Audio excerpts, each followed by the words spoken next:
सवारी की तलाश में सरफराज अपने रिक्शे को बहुत दूर वीराने तक ले गया था। गर्मी, प्यास और हब्स ने उसकी हालत खराब कर दी थी। उसकी अम्मा ने रात को बताया था कि घर में राशन खत्म हो रहा है। सिर्फ यही परेशानी नहीं थी बल्कि 2 महीने से घर का किराया भी नहीं दिया था। यही सब सोचकर वह ज़्यादा दूर निकल आया था। शाम ढल चुकी थी, रात होने वाली थी। जब वह वापस जाने का सोच ही रहा था कि उसने 3 नकाबपोश लड़कियों को देखा जो काले बुर्के में दूर से आती दिखी। इस वीराने में कोई घर भी नहीं था, इसलिए उनकी मौजूदगी अजीब लगी। लेकिन उसने सोचा कि शायद वे रास्ता भटक गई हो या सवारी की तलाश में हो।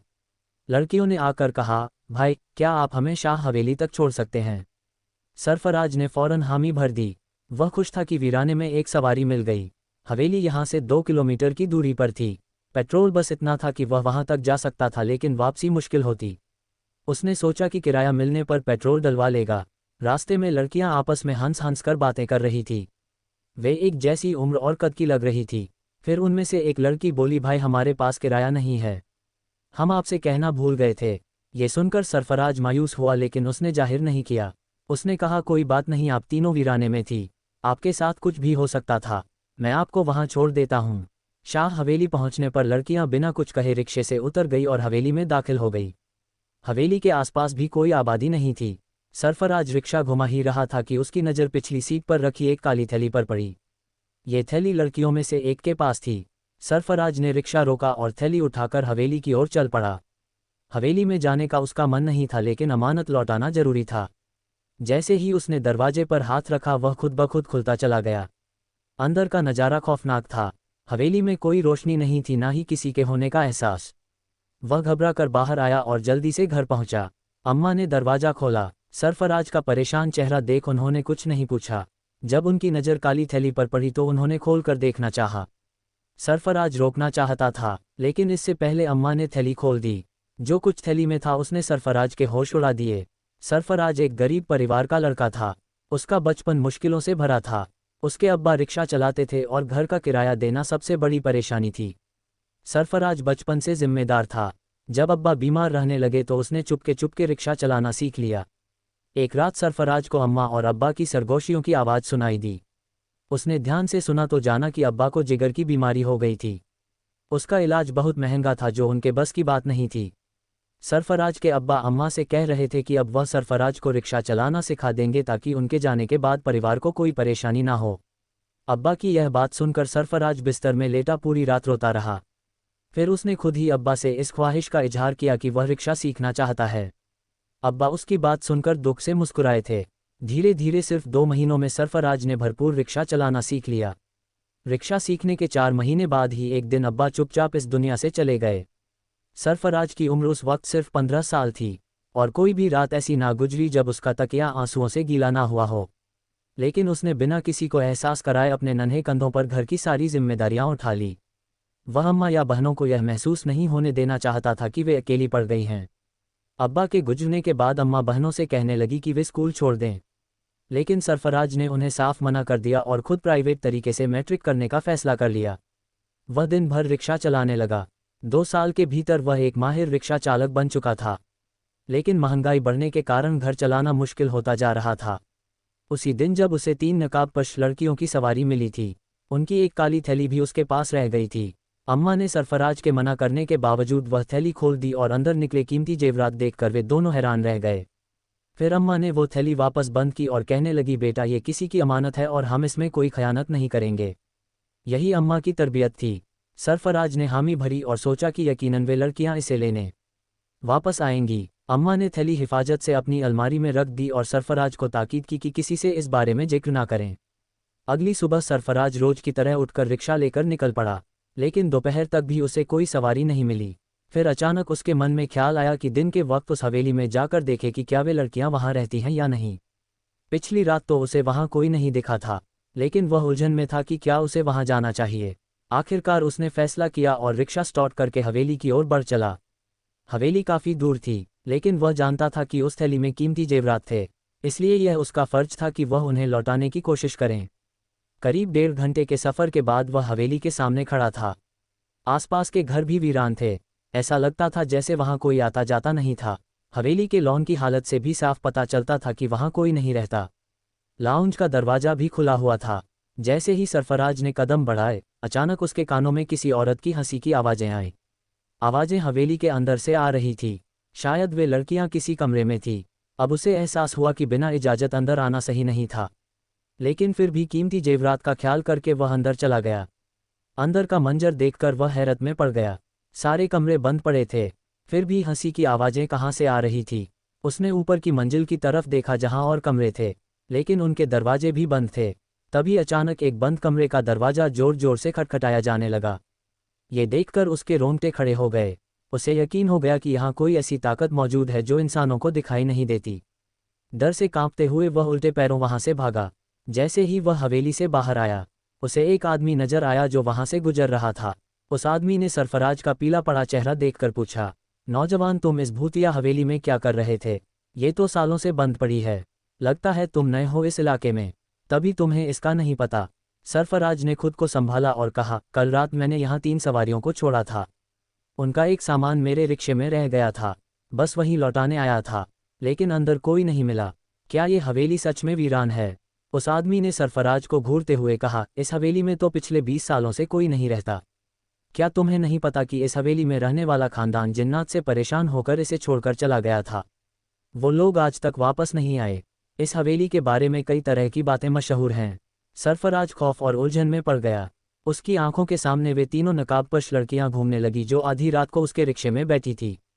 अब उसे इस भयानक सच का पता लगाना था, लेकिन अगर वह किसी को बताता कि उसके पास उनका एक कीमती खजाना पड़ा है तो कोई भी उसकी बात पर यकीन नहीं करता। उसने ठान लिया कि वह खुद ही इस राज से पर्दा उठाएगा। डर और सवालों से घिरा वह वापस अपने घर की ओर चल पड़ा। सरफराज की कहानी कुछ अजीब मोड़ ले चुकी थी। जब उसने अम्मा से कहा कि वह उस खजाने को देखना चाहता है तो अम्मा ने वह थैली उसके सामने लाकर रख दी। चमकते हुए हीरे जवाहरात वैसे ही मौजूद थे जैसे कि पिछली रात उसने देखे थे। अम्मा ने सवाल किया, बेटा, क्या वह लड़कियां नहीं मिली जो ये खजाना छोड़ गई थी? सरफराज ने सिर हिलाते हुए जवाब दिया, नहीं अम्मा, जहां वह लड़कियां उतरी थी वह हवेली बिल्कुल वीरान पड़ी है। मैं आज भी वहां जाकर देख आया हूं। अम्मा ने थोड़ा रुक कर कहा, तो ऐसा करते हैं, इसमें से थोड़ा सा सोना बेच देते हैं। घर का किराया भी भरना है और राशन के लिए भी पैसे नहीं है। लेकिन सरफराज ने साफ इनकार कर दिया, नहीं अम्मा, ये हमारे पास किसी की अमानत है। हम उनकी इजाज़त के बिना इसमें से कुछ भी खर्च नहीं कर सकते। अम्मा ने उसकी बात पर सिर हिला दिया और खजाने को दोबारा अलमारी में रख दिया। लेकिन अब सरफराज को लगने लगा कि जब तक ये खजाना उनके घर में रहेगा वह इसी के बारे में सोचता रहेगा। उसे डर था कि कहीं उसकी नीयत ना बदल जाए, इसीलिए उसने तय किया कि वह उन लड़कियों को ढूंढेगा और उनकी अमानत उन्हें लौटा देगा। अगले दिन सुबह जब वह रिक्शा लेकर निकला तो इत्तेफाक से उसे उसी इलाके की सवारी मिल गई। वह एक बुजुर्ग आदमी था जो उसी दिशा में जा रहा था। बातचीत के दौरान सरफराज ने बुजुर्ग से शाह हवेली के बारे में पूछ लिया। बुजुर्ग ने हैरानी से जवाब दिया, बेटा, वह तो 20 साल से खाली पड़ी एक पुरानी हवेली है। तुम क्यों पूछ रहे हो? सरफराज ने टालते हुए कहा, बस यूं ही मुझे इसके बारे में जानने की जिज्ञासा थी। क्या आप बता सकते हैं कि वहां के मालिकों ने उसे क्यों खाली किया था? बुजुर्ग ने एक गहरी सांस ली और कहा, आज से 20 साल पहले वहां एक खानदान बसता था। वह लोग बहुत हंसी खुशी रह रहे थे, लेकिन उनका एक नौजवान अफरोज गलत संगत में पड़ गया था। वह जादू टोने वालों के चक्कर में फंस गया और खुद भी यही सब सीखने लगा। एक दिन उसने देखा कि एक पीर जिन्नात को अपने काबू में करने के लिए एक खतरनाक अमल कर रहा है। अफरोज ने सोचा कि अगर यह पीर ऐसा कर सकता है तो मैं क्यों नहीं। उसने हवेली की सबसे ऊपरी मंजिल पर बैठकर वही अमल दोहराना शुरू कर दिया। लगातार 7 रातों तक वह चुपचाप इस काम में लगा रहा। जैसे ही अमल पूरा हुआ, हवेली में अजीब घटनाएं घटने लगी। तेज आंधी, धूल, गर्द का गुब्बार और अजीब अजीब आवाजें आने लगी। हवेली की चीजें खुद ब खुद हिलने लगी। अफरोज को यह समझ नहीं आया कि वह क्या कर बैठा था, लेकिन जब उसे पता चला कि उसने एक जिन्नात के सरदार को अपना मुवक्किल बना लिया है तो उसे लगा कि वह ताकतवर हो गया है। मगर वह ये नहीं जानता था कि जिन्नात कभी किसी इंसान को चैन से नहीं रहने देते। बुजुर्ग थोड़ा रुके और फिर बोले, धीरे धीरे जिन्नातों का पूरा कबीला उस हवेली में बसने लगा। अब हवेली में रहने वाले लोगों के लिए मुसीबतें बढ़ गई। दिन में तो सब ठीक रहता था, लेकिन रात होते ही चीजें उड़ने लगती। खौफनाक आवाजें गूंजती। हवेली के एक जवान लड़की को अजीब दौरे पड़ने लगे। उसे हर जगह जिन्नात नजर आते और वह खौफ से चीखने लगती। इस पर एक मौलवी साहब को बुलाया गया। उन्होंने बताया कि यह सब अफरोज की गलती का नतीजा है। मौलवी साहब ने कहा कि इन जिन्नातों से निपटना आसान नहीं है। सबसे अच्छा यही होगा कि हवेली के लोग यहाँ से चले जाएं। मगर अफरोज ने उनकी बात नहीं मानी और अपनी जिद पर अड़ा रहा। कुछ ही दिनों बाद जिन्नातों ने बदला लेना शुरू कर दिया। हवेली के लोगों पर मुसीबतें बढ़ती गई। आखिरकार एक रात पूरा खानदान हवेली छोड़कर चला गया। तब से यह हवेली वीरान पड़ी है। यहाँ के लोग कहते हैं कि जिन्नात आज भी वहाँ रहते हैं। रात के वक्त हवेली से अजीब हंसी की आवाज़ें आती हैं। कई लोगों ने वहाँ छत पर परछाइयों को चलते हुए देखा है। इसीलिए रात को इस हवेली के पास कोई नहीं जाता। फिर एक मौलवी आया और उसने पूरे हवेली वालों को बताया कि उनके खानदान के किसी फर्द से यह गलती हुई है कि उसने जिन्नात को सताया है। अब इसका सिर्फ एक ही हल है, वे ये हवेली छोड़कर कहीं दूर चले जाएं, क्योंकि इस जिन्नात के पूरे कबीले ने हवेली पर कब्जा कर लिया है। अब वे किसी भी कीमत पर यहाँ से नहीं जाएंगे। कहते हैं कि उस लड़के की वजह से उनका पूरा ठिकाना बर्बाद हो गया था। उनकी जिंदगी में भूचाल आ गया था और इसी वजह से वे गुस्से से भरे हुए थे। अब अफरोज़ बहुत शर्मिंदा था। बार बार मौलवी से गुहार लगाने लगा कि कोई हल निकाले, पर मौलवी साहब ने साफ कह दिया कि इस पूरे कबीले से लड़ाई करना उनके बस की बात नहीं है। उन्होंने हवेली वालों को यही सलाह दी कि वे चुपचाप ये जगह खाली कर दें। मौलवी बिना कोई उपाय किए चला गया। अब हवेली में शोक का माहौल था। फिर रातों रात पूरा खानदान हवेली छोड़कर चला गया। धीरे धीरे पूरे मोहल्ले को पता चल गया कि हवेली में क्या वाक़या पेश आया था। इस खबर के बाद कोई भी मोहल्ले वाला उस हवेली का रुख करने की हिम्मत नहीं करता था। एक बुजुर्ग ने ये सब एक जवान लड़के को बताया, लेकिन फिर बोले, मुझे समझ नहीं आ रहा कि तुम इसके बारे में इतना क्यों पूछ रहे हो। बुजुर्ग की बातों ने उस लड़के को बहुत कुछ सोचने पर मजबूर कर दिया। फिर उसने बुजुर्ग को सच्चाई बताने का फैसला किया। उसने उन नकाबपोश लड़कियों के बारे में बता दिया कि किस तरह रात के आधे पहर वे उसके रिक्शे में कीमती खजाना छोड़कर खुद हवेली में चली गई थी। बुजुर्ग उसकी बात सुनकर हैरान रह गए। फिर बोले, तुम्हारी बात सुनकर तो यही लग रहा है कि वे जरूर जिन्नात के खानदान की झिंझियाँ होंगी। हो सकता है कि वह सरदार की शहजादियाँ हो, क्योंकि लोगों का कहना है कि रात के आधे पहर इस हवेली से अजीबोगरीब आवाज़ें सुनाई देती हैं। कई लोगों ने छत पर चलते फिरते जिन्नात को भी देखा है।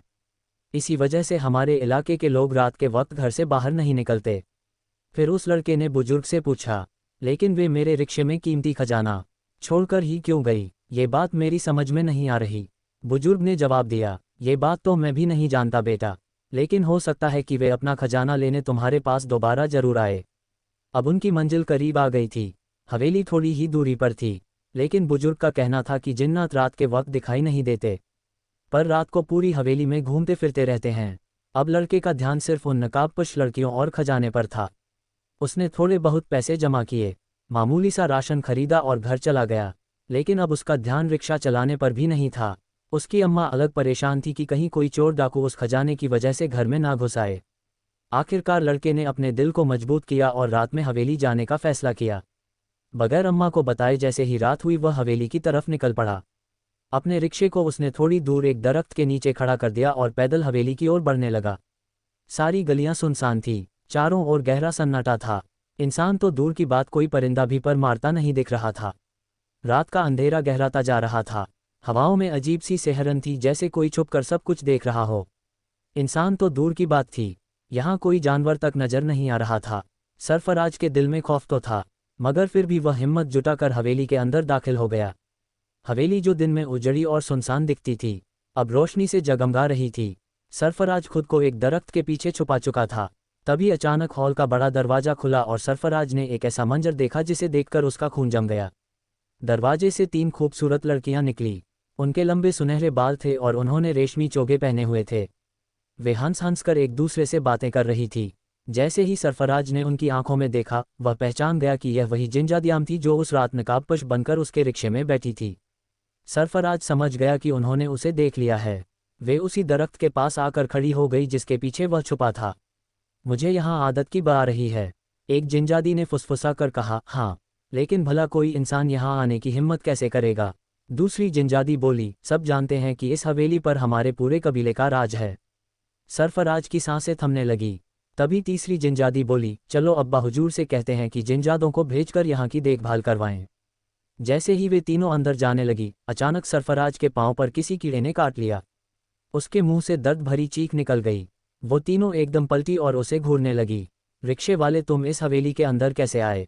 एक जिंजादी ने पूछा। कांपती आवाज में सरफराज बोला, मैं किसी गलत इरादे से यहाँ नहीं आया। मैं जानता हूँ कि यह जिन्नात की हवेली है, लेकिन आपकी एक अमानत मेरे पास रह गई थी, इसलिए उसे लौटाने आया हूँ। जिंजादियों की आंखें चमक उठी। महापारा जिंजादी आगे बढ़कर बोली, ओह वो जेवरात, हाँ, हम गलती से अपने रिक्शे में छोड़ आए थे। कहाँ है वे? सरफराज ने सफाई दी। मैंने सोचा पहले ये देख लूं कि आप लोग यहीं रहती हैं या नहीं, इसलिए आज उन्हें साथ नहीं लाया, लेकिन आप जब कहेंगी मैं उन्हें लेकर आ जाऊंगा। महापारा जिनजादी मुस्कुराए। ठीक है, तुम यहाँ मत आना। अगर हमारे रखवाले जिन्नात ने तुम्हें देख लिया तो तुम्हें नुकसान पहुंचा सकते हैं। मैं खुद तुम्हारे घर आ जाऊंगी। सरफराज ने उसकी बात सुनकर सहमति में सिर हिला दिया और तेजी से वहां से निकल आया। घर पहुंचते ही अम्मा ने उसकी खौफदा शक्ल देख ली। बेटा क्या हुआ, तबीयत तो ठीक है ना?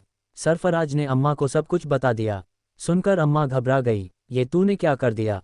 अगर वे जिन्नात तुझे कोई नुकसान पहुंचा देते तो अमानत होती है, चाहे वह किसी इंसान की हो या जिन्नात की, सरफराज ने कहा। अगली रात अचानक दरवाजे पर दस्तक हुई। दरवाजा खोलते ही सरफराज ने देखा, सामने एक नौजवान लड़की खड़ी थी। उसने दुपट्टे से अपना चेहरा छुपा रखा था, मगर उसकी आंखों से सरफराज पहचान गया कि यह महापारा जिनजादी थी। क्या मुझे अंदर आने का नहीं कहोगे? महापारा जिनजादी ने मुस्कुराकर पूछा। सरफराज हिचकिचाया लेकिन फिर धीरे से अंदर आने का इशारा कर दिया। महापारा ने घर के हर कोने को गौर से देखा। सरफराज संदूक से जेवरात निकाल लाया और महापारा को सौंप दिए। वह बहुत खुश हुई। यह मेरे लिए बहुत खास है, उसने कहा। वैसे तो हमें किसी चीज़ की कमी नहीं, लेकिन जो चीज़ पसंद आ जाए उसे हासिल करना मेरी आदत है। जैसे ही उसने जेवरात अपने हाथ में लिए, वह अचानक गायब हो गई। सरफराज ने राहत की सांस ली, लेकिन कहानी अभी खत्म नहीं हुई थी। कुछ दिन बाद रात के 12 बजे सरफराज एक सड़क के किनारे खड़ा था। तभी उसे फिर वही खनकती हुई हंसी सुनाई दी। उसने घबरा कर पीछे देखा। वो तीनों जिनजादियां फिर उसके सामने खड़ी थी। एक जिनजादी ने मुस्कुराकर पूछा, रिक्शे वाले हमें हवेली तक छोड़ दोगे? सरफराज का दिल जोर से धड़कने लगा। वह कुछ बोल पाता, इससे पहले ही दूसरी जिनजादी ने मजाक उड़ाते हुए कहा, दे तो ये कितना डरा हुआ है, अभी तो हमने अपना असली रूप भी नहीं दिखाया। तीसरी जिनजादी मापारा आगे बढ़कर बोली, रिक्शे वाले मुझे तुम्हारी ईमानदारी बहुत पसंद आई है। मैंने आज तक किसी इंसान को इस नज़र से नहीं देखा। मुझे तुमसे दोस्ती करनी है। सरफराज सन रह गया। दूसरी जिनजादी ने कहा, महापारा से दोस्ती कर लो, तुम्हारी जिंदगी बदल जाएगी। अब सरफराज एक अजीब कश्मकश में फंस चुका था। उसे इनकार भी नहीं करना था, मगर हाँ भी नहीं कह सकता था। अगर उसने दोस्ती कबूल कर ली तो जिनजादियाँ आम हर वक्त उसके सामने आती रहेंगी। महापारा ने मुस्कुरा कर कहा, मैं तुम्हारी जिम्मेदारियां कम करना चाहती हूँ। मैं तुम्हारी जिंदगी को बेहतर बना सकती हूँ। सरफराज के पास अब कोई चारा नहीं बचा था। उसे कोई फैसला लेना ही था। उस जिन्नानी की बात ने उसे हैरत में डाल दिया था, लेकिन फिर उसने अपने दिल की रजामंदी के साथ दोस्ती के लिए हामी भर ली। वो जिन्नानी कहने लगी कि वह चंद दिनों तक उसके घर में रहना चाहती है, लेकिन इसके लिए उसे अपने घर वालों से कोई बहाना बनाना होगा। वो उसके रिक्शे में बैठकर पूरी दुनिया देखना चाहती थी। अब वह दोनों जिन चले गए थे, लेकिन महापारा उसके साथ उसके घर जा रही थी। वो खौफजदा था कि कहीं उसकी अम्मा इस लड़की को देखकर घबरा ना जाए, लेकिन वो अम्मा को यह हकीकत नहीं बताने वाला था कि महापारा इंसानी लड़की नहीं बल्कि एक जिन्नानी थी। रात के आधे पहर जब वह अपने घर पहुंचा तो अम्मा ने ही दरवाज़ा खोला। उन्हें अपने बेटे के साथ एक लड़की खड़ी देखकर हैरानी हुई। जब अम्मा ने पूछा तो उसने झूठ बना दिया। ये लड़की उदास हालत में सड़क पर खड़ी थी, बहुत बुरे हालात से गुजर कर आई है, इसलिए कुछ दिन हमारे पास रहेगी, फिर किसी शेल्टर होम में चली जाएगी। उसकी इस झूठी कहानी पर जिन्नानी ने बड़ी हैरत से उसका चेहरा देखा, लेकिन उसने नज़रें चुरा ली।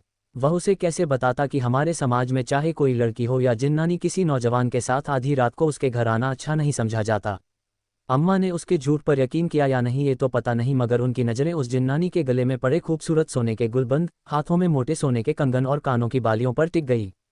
शायद इसी वजह से वह लड़की को शक भरी निगाहों से देख रही थी। अब महापारा उसी के घर में रहने लगी। जब भी वह रिक्शा चलाकर घर लौटता तो वह खुशी से दरवाज़ा खोलती। फिर अम्मा और छोटी बहनों के सो जाने के बाद वो उसके साथ रिक्शे में बैठकर बाहर निकल आती। वो उसे हर उस जगह ले जाता जहां वो जाना चाहती थी। धीरे धीरे उसकी अम्मा और बहनों से भी उसकी अच्छी दोस्ती हो गई। फिर एक दिन जब वो घर आया तो अम्मा कहने लगी, देखो तो सही ये लड़की कितनी अच्छी है। आज मकान मालिक दरवाजे पर शोर मचा रहा था तो इस बेचारी लड़की ने अपने कानों की सोने की बालियां निकालकर उसे दे दी। मैं तो शर्मिंदा हो गई मगर मजबूर भी थी। उसकी अम्मा की इस बात ने उसे और भी हैरत में डाल दिया। वो सोचने लगा, ये जिन्नात के शहंशाह की बेटी है, उसके पास दौलत की कोई कमी नहीं, इन बालियों की उसकी नज़रों में क्या हैसियत होगी। मगर अम्मा की अगली बात सुनकर वो उछल पड़ा। अम्मा ने कहा, तुम इस लड़की से शादी कर लो, लावारिस है, अच्छा है, इसे भी सहारा मिल जाएगा। उसने हाथ जोड़ लिए, खुदा के लिए अम्मा ये बात उसके सामने मत कहिए। वो अम्मा को कैसे बताता कि वो जिन्नानी उसके पीछे पड़ी थी। ना जाने वो कितने दिन इस घर में रहने वाली थी। फिर एक रात उसका रिक्शा खराब हो गया। रात के 2 बजे बज चुके थे और वह सुनसान सड़क पर खड़ा था। चारों तरफ सन्नाटा था, ना कोई इंसान ना कोई दुकान। उसकी गुर्बत उसे फिर से चुभने लगी। तभी दूर से 2 लंबे चौड़े आदमी आते दिखे। वो सीधे उसकी तरफ बढ़े और बोले, क्या हुआ नौजवान, परेशान लग रहे हो? चलो हम तुम्हारी मदद करते हैं। कुछ ही सेकंड में उन्होंने उसका रिक्शा ठीक कर दिया और कहने लगे, हम किसी के कहने पर यहाँ आए हैं। जब वो घर पहुंचा तो महापारा दरवाजे पर उसका इंतजार कर रही थी। अब अम्मा के बजाय ज़्यादातर वही दरवाज़ा खोलती थी। वो मुस्कुराते हुए बोली, मैंने ही इन दोनों जिन्हों को तुम्हारे पास भेजा था मदद के लिए। अब वो समझ गया कि वह आदमी आधी रात को उस सुनसान सड़क पर क्यों आए थे। फिर एक दिन महापारा कहने लगी, मैं वो झील देखना चाहती हूँ जिसका पानी नीला होता है। वहाँ मैं आज तक नहीं गई। सोचती हूँ तुम्हारे साथ जाऊंगी तो इस दुनिया को तुम्हारी नज़र से देख पाऊंगी, वरना ऐसी जगहों पर हमें टिकने नहीं दिया जाता। वो अब एक खूबसूरत लड़की के रूप में उसके सामने थी। वो उसे उस झील के पास ले गया। महापारा बहुत खुश नजर आ रही थी। उसे पूरा दिन और पूरी रात घुमाने के बाद जब वो थका हारा घर लौटा तो अगली सुबह अम्मा घबराई हुई आई। बेटा, वो लड़की ना जाने कहाँ चली गई। सुबह उठकर देखा तो घर में नहीं थी। ऐसा तो नहीं कि वो भाग गई हो। वो भी परेशान हो गया, कहीं वो नाराज तो नहीं हो गई थी। मगर उसने तो कोई गलती नहीं की थी। अगर वह खामोशी से चली गई तो इसका मतलब यही था कि वो अपने कबीले में वापस चली गई थी। उसे पूरा दिन और पूरी रात घुमाने के बाद जब वो थका हारा घर लौटा तो अगली सुबह अम्मा घबराई हुई आई। बेटा, वो लड़की ना जाने कहाँ चली गई। सुबह उठकर देखा तो घर में नहीं थी। ऐसा तो नहीं कि वो भाग गई हो। वो भी परेशान हो गया, कहीं वो नाराज तो नहीं हो गई थी। मगर उसने तो कोई गलती नहीं की थी। अगर वह खामोशी से चली गई तो इसका मतलब यही था कि वो अपने कबीले में वापस चली गई थी। फिर एक रात जब वो घर वापस आया तो उसकी अम्मा ने उसे एक खत थमाया। खत में लिखा था, तुम्हारी किस्मत बदलने वाली है। अगर अपना इनाम लेना चाहते हो तो उस दरख्त के नीचे आ जाना जहां पर तुम पहली बार हमसे मिले थे। नीचे जिन जादी मापारा का नाम लिखा हुआ था। नौजवान हैरान रह गया, उसे फिर से वहीं जाना था। अगर वो ना जाता तो मापारा खुद ही यहाँ आ जाती। उसने फैसला किया कि इस बार रिक्शा नहीं निकालेगा बल्कि पैदल ही वहां जाएगा। रात का सन्नाटा था जब वह उस दरख्त के नीचे पहुंचा। कुछ ही देर बाद उसके कानों में चंचल हंसी की आवाज़ें गूंजने लगी। दूर से ही रंगीन लिबास नजर आए और वो तीनों जिन जादियां हंसती मुस्कुराती हुई उसके पास आ गई। महापारा ने मुस्कुराते हुए कहा, देखो ये रिक्शे वाला कितना अच्छा है। इसने बगैर किसी मुआवजे के ना सिर्फ मुझे पूरी दुनिया दिखाई बल्कि एक बार भी शिकायत नहीं की कि उसके हालात कितने बुरे हैं। फिर दूसरी जिन आज़ादी कहने लगी, तुम्हारा दिल यूं ही इस नौजवान पर नहीं आया है ना। मापारा हल्के से मुस्कुराए और कहा, हाँ, लेकिन अब मैं इसे और परेशान नहीं करूंगी। मैं इसकी जिंदगी बदलना चाहती हूँ। फिर उसने अपनी चादर में छुपाई हुई एक थैली नौजवान के हवाले कर दी और कहा, यह तुम्हारे सब्र का इनाम है। तुम बाकी इंसानों से बहुत मुख्तलिफ हो। मुझे यकीन है कि दौलत पाकर भी तुम बिल्कुल नहीं बदलोगे, लेकिन इसके लिए हमारी एक शर्त है। जब भी हमारा दिल चाहेगा हम तुम्हारी दुनिया में आ जाएंगे। जाओ, अपनी किस्मत बदल लो। आज के बाद तुम एक रिक्शे वाले नहीं बल्कि बहुत बड़े आदमी कहलाओगे। नौजवान बार बार उनका शुक्रिया अदा करने लगा। मापारा उसे मोहब्बत से देखती रही। फिर कहने लगी, मैंने तुम्हारे घर में रहकर बहुत कुछ सीखा। दुनिया को तुम्हारी नज़रों से देखा तो एहसास हुआ कि जो चीज़ें इंसानों के लिए आम है वो हमारे लिए खास होती हैं। अगर तुम्हें कभी कोई परेशानी आए तो बस हमें याद कर लेना, हम तुम्हारे सामने हाजिर हो जाएंगे। और हाँ, अगर कभी कोई लड़की आधी रात को मदद के लिए बुलाए तो इनकार मत करना। ये कहकर महापारा मुस्कुराए और देखते ही देखते तीनों जिन्नाजादियाँ वहाँ से गायब हो गई। नौजवान ने थैली खोली तो देखा कि उसमें उसकी सोच से भी ज़्यादा कीमती खजाना मौजूद था। रात के 3 बजे जब वो घर पहुंचा तो अम्मा उसके इंतजार में बैठी थी। उसने थैली उनके सामने रख दी।